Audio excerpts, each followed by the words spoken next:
환자들이 더 많이 좋아질 수 있는 가능성이 있는데 그런 것들이 너무 안 알려진 게 너무 안타깝습니다.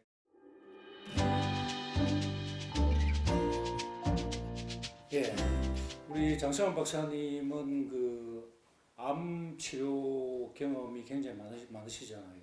그래서 회복이 잘 된 환자분들의 공통점, 네. 뭐 어떤 점을 보셨는지 네. 예, 궁금합니다.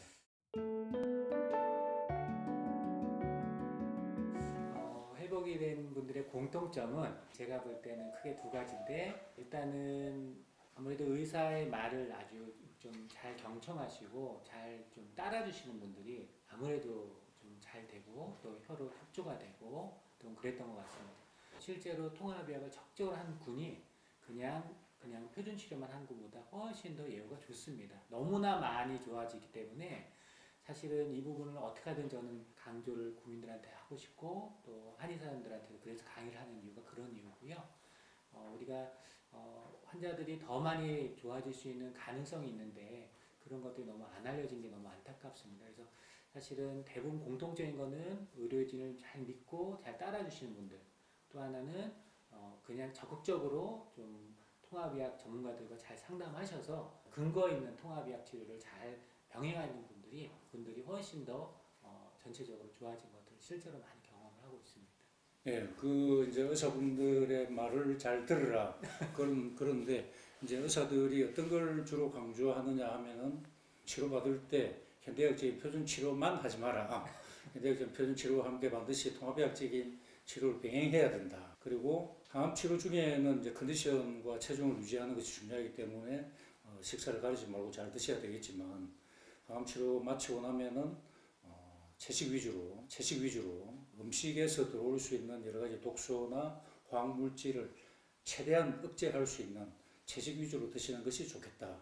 그리고 해독이라는 이 용어에 대해서 현대의학을 하시는 선생님들이 좀 굉장히 부정적인 분들이 굉장히 많으신데 사실 우리 몸속에는 해독 장기가 있죠. 간도 있고 콩팥도 있고 뭐 폐도 있고 피부, 림프 여러 가지 있지만 이 해독 장기들의 능력을 그 훨씬 오버되게 독소들이 우리 음식이나 공기나 우리 주변 생활 환경 또 우리 몸속의 스트레스에 의한 여러 가지 노폐물 이런 것들이 너무 과다하게 생기기 때문에 해독 치료가 굉장히 중요하다고 생각합니다.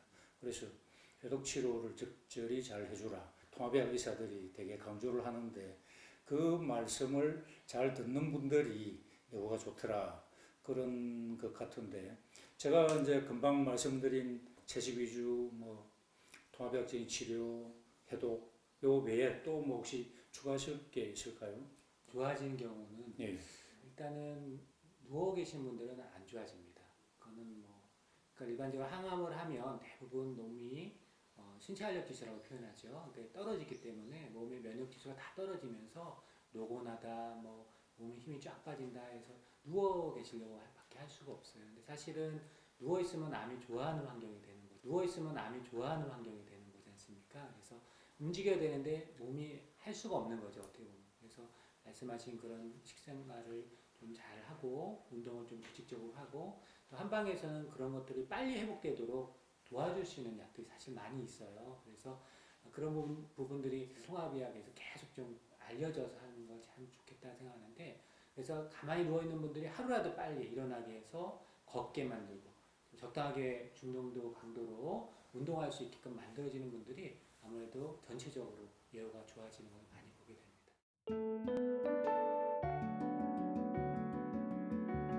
한방적으로 어떻게 그 암 환우들을 도와줄 수 있는지 그런 암 한의학적 치료에 대해서 늘 이렇게 강좌를 개설하고 한의사들을 교육을 많이 시켜주시고 있는 걸로 알고 있습니다. 이번에도 아마 강좌를 만들으셨다고 네. 들었는데 그 한의사분들의 반응은 좀 어떻습니까?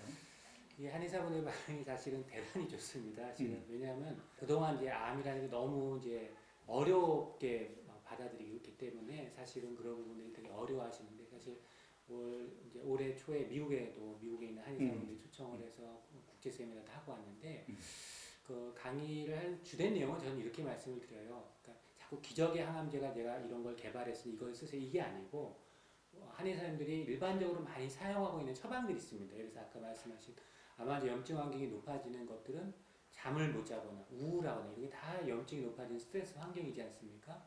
그럼 이런 것들을 낮춰주려면 암 환자분들이 주무시게 만들어야 되고 또 스트레스를 없애게 해드려야 되고 식사를 잘하게 해야 돼요. 이럴 때 쓸 수 있는 약들이 사실 대단히 많고 일반적인 환자들한테 대단히 많이 쓰고 있어요. 그래서 그런 것들을 많이 또 알려드리고 있고 또 최근에 우리가 논문을 보면 대만 같은 경우는 또 한방에서 상당히 이제 보험이 많이 되고 있는데 실제로 이제 독소루비신 같은 항암제를 많이 유방암 환자들이나 일반 폐암이나 많이 사용하고 있는 많이 광범위 항암제인데 이게 아시겠지만 이게 심장 독성이 특히 강해서 심장 기능을 많이 떨어뜨리게 되고 또 심부전을 유발하는 경우가 많은데 한약을 쓴 군하고 안 쓴 군 한 24,000명 정도 양쪽을 나눠서 한 3년 정도를 통계를 내봤더니 한약을 이런 독소루비신을 쓴 군과 그러니까 같이 한약을 쓴 군이 이런 심부전에 어떤 걸림이 오지 않는 것이 유의하다라는 이런 논문이 발표가 됐어요. 사실은 이런 논문들을 한의사분들은 모르는 경우가 되게 많습니다. 그처럼 이제 암에 대해서 관심이 있는 사람이나 이제 보게 되는 거죠. 근데 사실 한의사들이 모르니까 당연히 의사분들한테 이런 정보가 갈 수가 없는 거고 이런 정보가 안 가니까 일반인들은 더 몰라요. 사실은 이게 전 국민들이 알 수 있는 것들인데 그래서 이런 것들이 좀 많이 좀 알려지면 좋겠다는 생각에서 한의사들도 많이들 그런 것들을 긍정적으로 많이 보고 있는 것 같습니다. 독소루비신의 부작용을 심장 부작용을 줄이기 위해서 그 한방적인 측면도 굉장히 좋지만 플라티늄 계열의 그 항암제로 인해서 생기는 그 말초신경병증에 대한 그 글루코사민이나 그 한방의 침 같은 그런 게 큰 도움이 되는 것도 이 자리를 빌어서 같이 말씀드리고 싶습니다. 오늘 그 장시간 이 말씀해 주셔서 대단히 감사합니다.